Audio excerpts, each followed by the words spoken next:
Today we're going to be making a spicy butternut squash soup. What we need for this is celery, onions, carrots, and of course, butternut squash. Sally's going to cut up the butternut squash and peel it. It's all going to be blitzed, so it hasn't got to be too finely chopped. I'm cutting up the butternut squash. I'm cutting it quite small. Obviously, then it's much quicker to roast. See, he's a chef and he does his all nice and neatly, and I do all mine all randomly. The next stage is the roasting of the squash. All you need is the squash for this. And we're going to roast them with the spices. I like a nice teaspoonful of each, so a rounded one. Cumin, sweet smoked paprika, ground coriander, and curry powder. Right. And then 2 tablespoonsful of oil. And then you want it nice and evenly distributed. Okay, so they're all been covered in all the spices.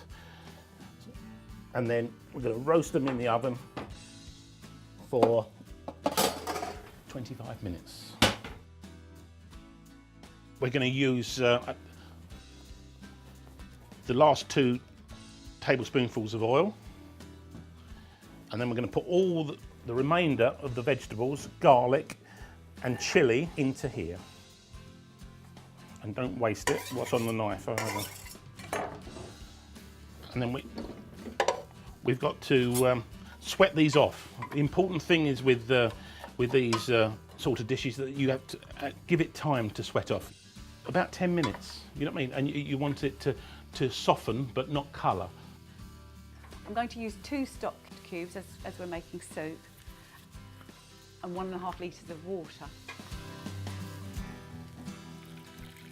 It's always important to use a good stock, particularly if you sort of care about the produce you use. If you use nice, well, particularly, I mean, we grow our own vegetables, and so it's silly to sort of really care about your other ingredients and then not to use a really lovely organic stock cube as well.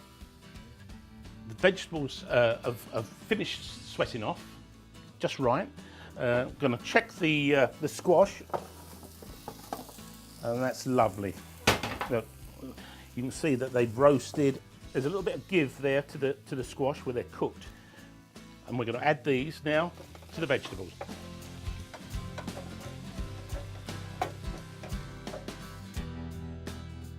Take some of the stock and put it into here. All the rest can go in here.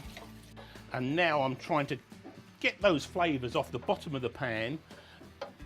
And after all that, it makes washing up so much easier. We're going to transfer this into the soup pan now. Look at the colour, and that's all flavour. I'm going to bring this to the boil now, and I'm going to leave it to cook for 10 minutes.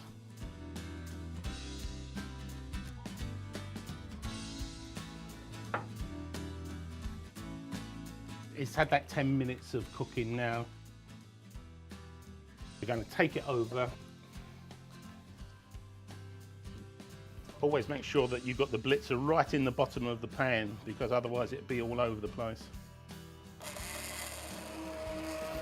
And it will change from being a watery sort of lumpy soup into a lovely, smooth, silky, textured soup. I think we're there now. Okay, let's get it to the table. Now, I haven't seasoned it yet, which is that's the next thing. So I'm going to put just a wee bit of salt, a pinch of pepper, to lift it that little bit more.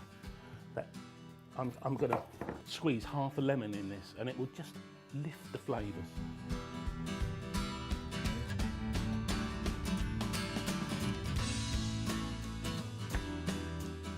Look at the consistency of that soup, how it's changed from being a watery, sort of lumpy consistency into this silky, beautiful soup.